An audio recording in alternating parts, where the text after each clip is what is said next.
Hello friends, welcome back to asset builder YouTube channel. और future and option के ऊपर तीसरा वीडियो है। आज के इस वीडियो में देखेंगे कि फ्यूचर एंड ऑप्शन का जो प्रीमियम अमाउंट है वो कैसे डिसाइड होता है। तो यहाँ पे हम प्रीमियम का कैलकुलेशन देखेंगे और प्रीमियम किस किस पैरामीटर से वेरी होता है वो भी देखेंगे। एंड साथ में ही हम प्रोबेबिलिटी कर्व भी देखेंगे कि जिसका बहुत ही बड़ा इन्फ्लुएंस होता है ऑप्शन का प्रीमियम डिसाइड करने में। तो ये सारी चीज हम इस वीडियो में कवर करने वाले हैं, तो एंड तक इस वीडियो में बने रहे। सबसे पहले ऑप्शन का प्रीमियम समझने के लिए हम इंश्योरेंस कंपनी का एग्जाम्पल ले लेते हैं कि जैसे मान लीजिए कि आपने कोई इंश्योरेंस करवाया है, फॉर एग्जाम्पल 1 करोड़ रुपये का। उसके सामने आप प्रीमियम पे कर रहे हो 15,000 रुपीज़ का।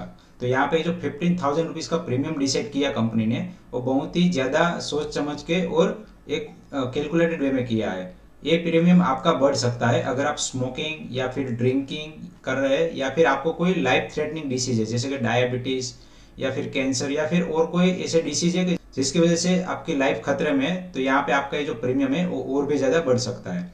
तो फॉर एग्जांपल जब आप स्मोकिंग या ड्रिंकिंग करते हैं तो आपका जो ये प्रीमियम है वो 15,000 से ऊपर बढ़ के 17,000 हो सकता है। ठीक है, अभी मान लीजिए कि कोई डिसीज है जैसे डायबिटीज़ या फिर कोई और डिसीज है, तो आपका ये प्रीमियम 20,000 हो सकता है।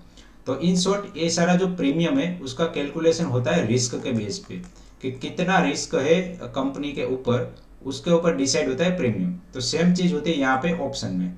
तो यहाँ पे ये सारी चीज का हम कैलकुलेशन देखते हैं ऑप्स्टा के ऊपर। अभी यहाँ पे मैंने ऑप्स्टा में निफ्टी का ऑप्शन लिया है जिसका स्ट्राइक प्राइस है 16,500।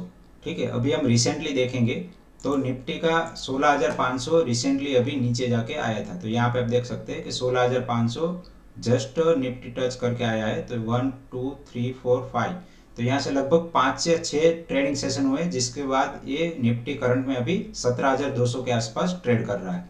ठीक है, तो यहाँ पे ये जो 16,500 का जो रिस्क है वो थोड़ा सा एक हम मान सकते हैं कि थोड़ा रिस्क है। और हमारे पास अभी एक्सपायरी डेट तक कितना टाइम है, 31 मार्च। तो यहाँ पे मैंने जो एक्सपायरी ली है वो 31 मार्च की ली है, और आज की डेट है 21 मार्च। ठीक है, तो यहाँ पे अभी भी मेरे पास 10 दिन है, और 10 दिन में अगर हम ट्रेडिंग सेशन कैलकुलेट करेंगे तो लगभग 6 या 7 ट्रेडिंग सेशन है। तो 6 या 7 डेज के अंदर ये वाली प्राइस आने की पॉसिबिलिटी है, लेकिन कितने परसेंटेज है वो हमें डिसाइड होगा ए प्रीमियम अमाउंट से। ठीक है, तो यहाँ पे जो सेलर होगा वो 84 रुपये अभी डिमांड कर रहा है। ठीक है, तो 84 रुपये डिमांड कर रहा है और सामने बायर भी है 84 रुपये देने के लिए रेडी है। तो यहाँ पे जब ये प्रीमियम पे कोई ट्रेड एग्जीक्यूट हुआ तब जाके प्रीमियम डिसाइड हुआ है। अभी यहाँ पे ठीक है कि ये डिमांड एंड सप्लाई के ऊपर ये चीज़ डिसाइड हुई है। और अगर हम ये सारे प्रीमियम जो है मान लीजिए कि अभी 17,300 का जो लेवल है वो तो ऑलरेडी टच हो गया है, फिर इसके नीचे 17,200 का लेवल है, फिर 17,100 का लेवल है। तो यहाँ से प्रीमियम धीरे धीरे कम होते जाएंगे। तो यहाँ पे जनरली जो प्रीमियम का डिस्ट्रीब्यूशन रहता है वो बेल कर के हिसाब से रहता है। तो बेल कर आपने सभी ने देखा होगा कि इस तरह से बेल कर होता है। तो यहाँ पे ये जो करंट स्ट्राइक प्राइस चल रही है जो स्पॉट प्राइस के बराबर है, वहाँ पे प्रीमियम ज़्यादा होगा, और जितना हम दूर जाते जाएंगे ऐसे प्रीमियम थोड़ा थोड़ा कम होता जाएगा। ठीक है, तो यहाँ पे 17,800 का भी प्रीमियम आप देखेंगे तो 17,800 का प्रीमियम भी लगभग 80 रुपीज़ के आसपास चल रहा है। तो इसका मतलब ये हुआ कि ऊपर की साइड 17,800 और नीचे की साइड 16,500, ये दोनों लेवल रीच करने की प्रोबेबिलिटी लगभग लगभग सेम है। तो इसीलिए दोनों का प्रीमियम सेम चल रहा है। अभी यहाँ पे मैंने जो आप बेल कर्व की बात की थी उसको हम आगे स्लाइड में देखेंगे कि बेल कर्व किस तरह से काम करता है, और सारी स्ट्राइक प्राइस में बेल कर्व में किस तरह से डिस्ट्रीब्यूशन होता है उसका भी हम डिस्कशन करेंगे। लेकिन उससे पहले हम समझ लेते हैं कि यहाँ पे ये जो प्राइस डिसाइड हुई है उसके अंदर क्या क्या कंपोनेंट है। तो ऑप्शन का अगर हम प्राइस देखें तो उसमें सबसे पहले दो मेजर कंपोनेंट है, एक तो है इंट्रिंसिक वैल्यू एंड दूसरा है टाइम वैल्यू। अब इंट्रिंसिक वैल्यू सिर्फ और सिर्फ इन द मनी ऑप्शन में ही आता है। आउट ऑफ द मनी के लिए ये जो इंट्रिंसिक वैल्यू है वो जीरो होती है। ठीक है, तो हमने जो 16,500 का एग्जाम्पल लिया था वहां पे इंट्रिंसिक वैल्यू जीरो होगी और only and only time value होगी। तो ये जो 80 रुपीज की टाइम वैल्यू है उसके अंदर काफी सारी चीज इन्वॉल्व होगी, मतलब कि 80 रुपये डिसाइड करने में यहाँ पे काफी सारी चीज इन्वॉल्व होगी। जैसे टाइम टू एक्सपायरी, तो हमने देखा कि 21 से लेके 31, तो यहाँ पे टोटल 10 दिन अभी बाकी है। तो ये 10 दिन का इन्फ्लुएंस भी आएगा। अगर सेम पुट का वैल्यू हम कल देखेंगे तो ये 80 से नीचे थोड़ा सा हो गया होगा, 60 रुपीज के आसपास। अगर मान लीजिए कि निफ्टी ने यहाँ पे 17,200 से एक बहुत ही नीचे का मूवमेंट दिखाया और आ गया 16,900, तो फिर यहाँ पे ये जो टाइम टू एक्सपायरी वाला वैल्यू है वो तो कम हो गया होगा। मान लीजिए कि यहाँ पे 9 दिन का ही टाइम वैल्यू है, लेकिन सामने जो वोलेटिलिटी है वो बढ़ जाएगी, फिर इंटरेस्ट रेट तो आपका कांस्टेंट रहेगा। तो ये जो वोलेटिलिटी है उसकी वजह से ये जो प्रीमियम है वो 60 ना होके यहाँ पे आपकी जो पॉसिबिलिटी है 16,500 को ब्रीच करने की वो बढ़ गई है। तो इसीलिए यहाँ पे 80 का प्रीमियम 100 रुपये भी हो सकता है। ठीक है, तो यहाँ पे 4 चीज आपको ध्यान में रखनी है। एक तो टाइम वैल्यू कितना है, दूसरा है वोलेटिलिटी।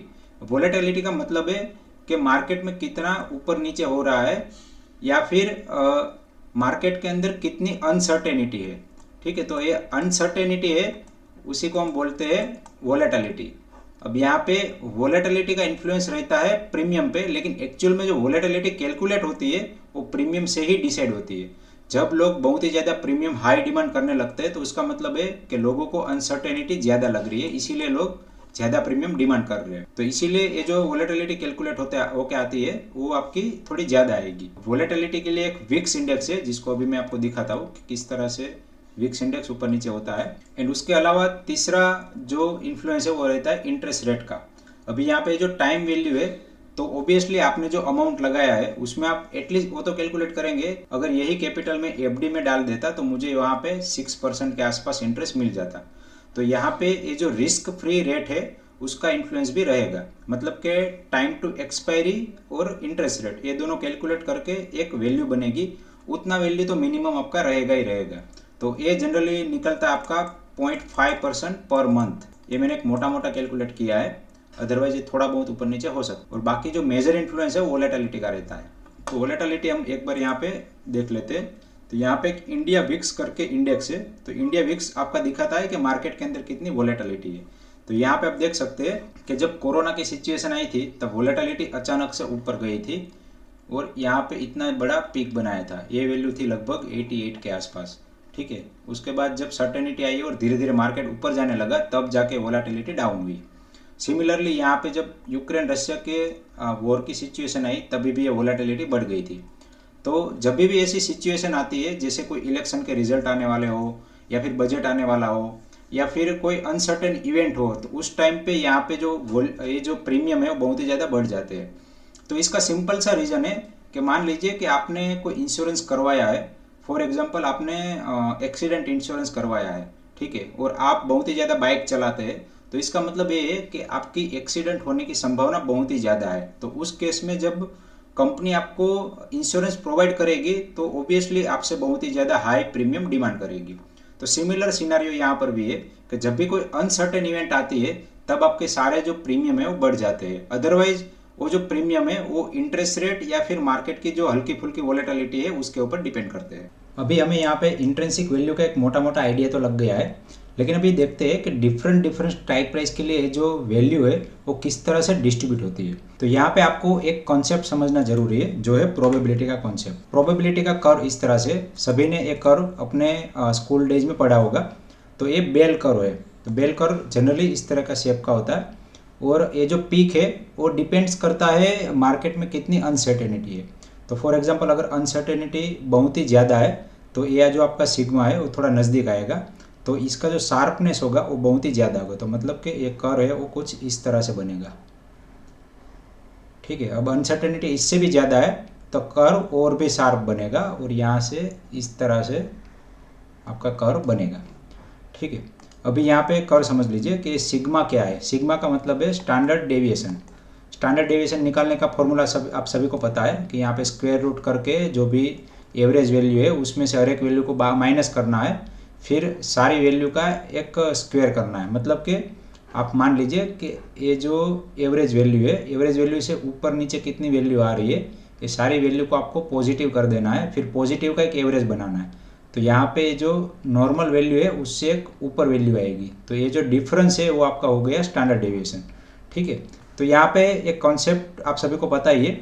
अभी यहाँ पे इसका क्या मीनिंग है वो समझ लीजिए। तो यहाँ पे मान लीजिए कि अभी ये करंट स्पॉट प्राइस है, तो स्पॉट प्राइस से मान लेते हैं कि निफ्टी का जो स्टैंडर्ड डेविएशन है वो सिग्मा जितना है। तो यहाँ से स्पॉट प्राइस से लेके +1 सिग्मा से लेके -1 सिग्मा, तो ये जो रेंज है ये रेंज के अंदर कोई भी कंपनी या फिर इंडेक्स का रहने की जो पॉसिबिलिटी है वो यहाँ पे दिखाती है।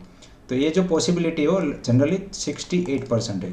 ठीक है, अगर सिमिलरली हम जो ये रेंज है वो 2 सिग्मा की ले लेते हैं तो ये जो आपकी पॉसिबिलिटी है टोटल ए बैंड के अंदर रहने की, ये पॉसिबिलिटी आपकी बन जाती है 94%। अगर हम 3 सिग्मा लेवल लेते हैं ये वाली रेंज, तो ये वाली रेंज में निफ्टी की या फिर कोई भी अंडरलाइंग एसेट की रहने की पॉसिबिलिटी है वो 98% है।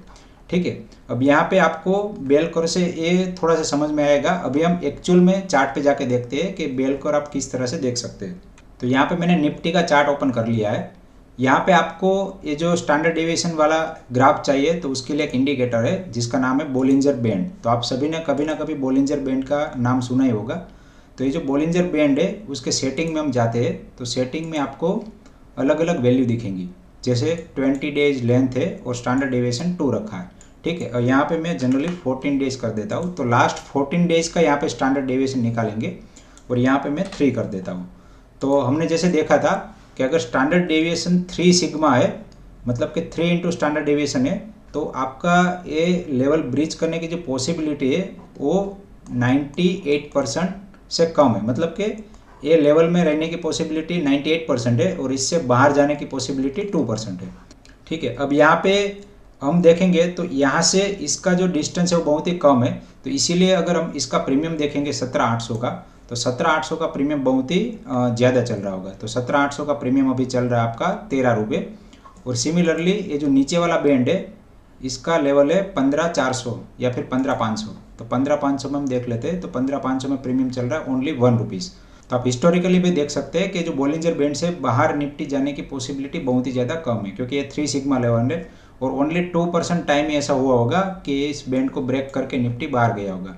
तो हम यहाँ पे एक बार ये भी देख लेते हैं। तो यहाँ पे आप देख सकते हैं कि कोरोना के टाइम पे जो बहुत ही ज़्यादा पैनिक सिचुएशन आई थी, तब एक बार निफ्टी बाहर गया था। आप एक कैंडल देख सकते हैं, यहाँ पे डे लो यहाँ पे आया था। ठीक है, अदरवाइज इस लेवल को ब्रेक करके बाहर जाने की पॉसिबिलिटी बहुत ही कम है। लेकिन यहाँ पे एक चीज़ का ध्यान रखना है कि बोलिंजर बैंड है वो अपने आप में ही अपना शेप ले लेता है, क्योंकि ये एक डिलेड इंडिकेटर है। तो ये पास्ट वैल्यू से कैलकुलेट होके आता है। तो यहाँ पे हम ये चीज़ इसीलिए समझ रहे हैं कि हमें प्रीमियम का एक आइडिया लगाना है। ठीक है, अभी यहाँ पे मैं बोलिंजर बैंड की जो वैल्यू है उसमें स्टैंडर्ड डेविएशन 2 कर देता हूँ।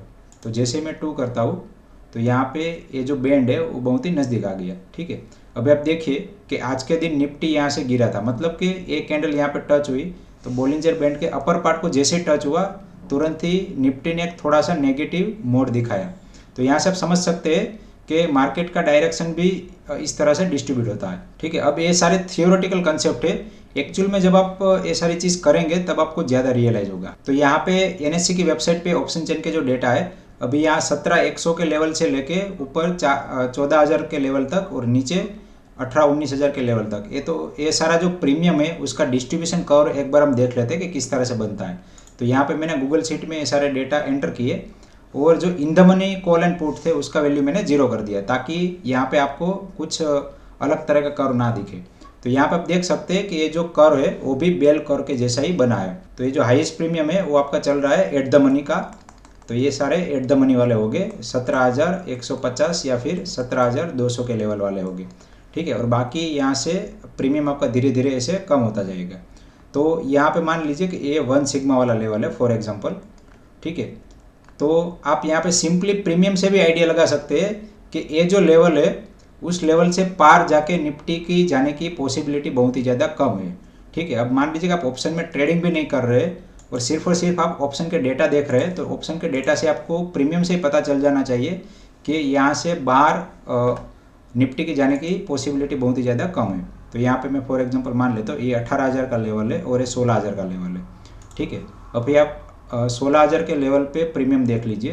तो 16,000 पे प्रीमियम चल रहा है 5 रुपये और 18,000 पे आपका प्रीमियम चल रहा है वो भी 5 रुपये चल रहा है। ठीक है, तो आप यहाँ पे अप्रोक्सीमेट कैलकुलेट कर सकते हैं कि अगर कोई वीकली ऑप्शन की पोजीशन है जिसका प्रीमियम 5-5 रुपये चल रहा है, तो वहाँ से बाहर जाने की पॉसिबिलिटी वो 1 सिग्मा जितनी है। मतलब कि जो पॉसिबिलिटी है बाहर जाने की वो 30% है ओनली। अगर 2 सिग्मा होगा तो पॉसिबिलिटी आपकी हो जाती है ओनली 6%, और अगर 3 सिग्मा होता है तो पॉसिबिलिटी आपकी बन जाती है ओनली 1.2% समथिंग।